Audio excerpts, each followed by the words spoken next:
chose cette année au festival Lumexplore? Yes Thomas, la concurrence y est trop forte. Tu as tort, La Ciotat c'est un endroit très sympa. De plus, on peut plonger avec Ballesta au pied des calanques. En tout cas, moi j'y vais. C'est où déjà La Ciotat?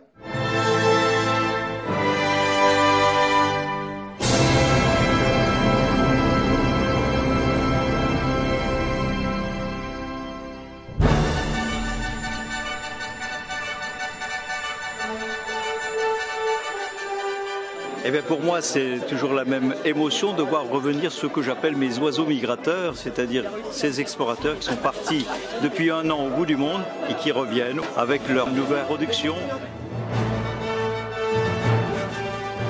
Vous allez voir beaucoup de films, il y a des expositions, il y a le bateau de Patrick Dixon qui est en face de l'Éden. Et puis on a des invités prestigieux.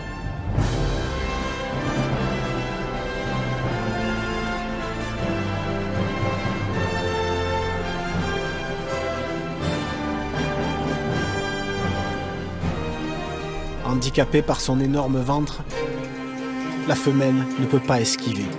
T'as plongé partout, dans la passe. Oui, mais c'est l'idée en tant que réalisateur, c'est d'aller voir un peu le terrain de jeu, là où va se passer l'action. Donc il y a un double message qu'adresse aux Romains, c'est 1, plus aucun Romain ne sera en sécurité en Gaule, qu'il soit militaire ou qu'il soit civil, et 2, désormais, c'est plus la guerre comme vous l'avez connue, c'est la guerre totale. Ces gens-là, ça s'appelle des reconstituteurs. Alors, il y a des reconstituteurs dans des tas de domaines. Il y a aussi bien des gens qui s'habillent en Louis XIV le week-end, eux s'habillent en gaulois, et ce qui fait que je suis allé tourner chez eux. Ces imposants phallus de pierre peuvent mesurer jusqu'à 8 mètres de haut et peser plusieurs tonnes. Mais nul ne sait quel peuple, quelle civilisation a érigé cette armée de monolithes. Il y a entre 10 et 20 000, on ne sait pas exactement, stèles phalliques. Il n'y a aucun mythe, aucune légende qui se rapporte en fin de compte à ces stèles. Avec cette expérience, on venait de mettre en évidence que la méditation pouvait influencer l'un des mécanismes les plus fondamentaux de notre biologie. Je vous emmène sur Mars, c'est une version 52 minutes. Le film long métrage s'appelle L'homme qui voulait plonger sur Mars. Le succès d'une telle expédition nécessite des préparatifs hors normes.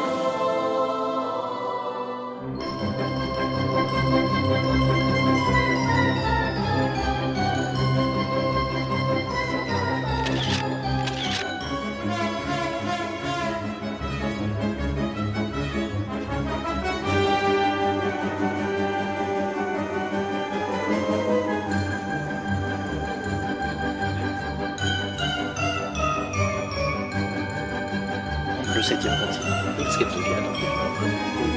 C'est-à-dire c'est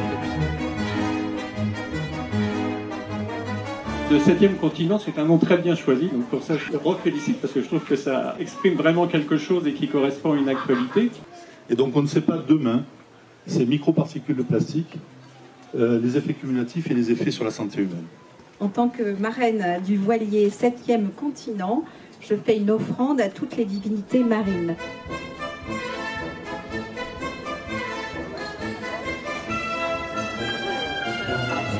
Chacun dit les 4 films qu'il préfère. Toi, tu as une double voix. Qu'est-ce que tu dis? Toi, tu es d'accord avec... Définir les prix, c'est pas facile parce que on a une qualité de film qui est quasi constante, voire meilleure chaque année. On a même créé un 4e prix, mais on aurait aimé presque pouvoir en ajouter un 5e coup de cœur. On note la participation de producteurs canadiens, japonais, états-uniens et anglais. Et donc on a un côté international de ce festival qui commence à se dessiner et qui est plutôt positif pour l'avenir. Et voilà, tout va finir. Dans quelques heures, le festival sera en vacances. Dissipé le dernier souvenir lancinant du dernier décolleté plongeant, disparu le dernier éclat du dernier feu d'artifice. D'abord, je voudrais tous vous remercier d'être là. C'est vraiment agréable de voir que tous les films qu'on a choisis vous ont plu et que vous avez pris du plaisir à les voir.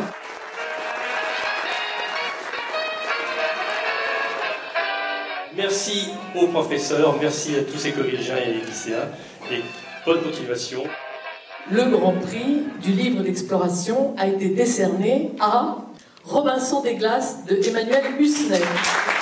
Le prix de la recherche est attribué au film Le vrai visage des Gaulois Les chercheurs sont aujourd'hui capables de retracer cette période cruciale avec précision. Le prix de l'exploration scientifique, nous avons choisi Namorou, Terre Inconnue, un film de Jean-Michel Corillon. Tous se sentent investis d'une mission. Inventorier la faune et la flore des dernières enclaves préservées de la planète. Primé Luc Maresco, 700 requins dans la nuit. Ce numéro de cirque peut devenir un protocole de science. Chaque requin réagit différemment. Certains refusent l'hypnose. Et c'est là qu'une morsure est possible. Nous avons le grand plaisir d'annoncer le film de Alain Tixier et Vincent Perazio.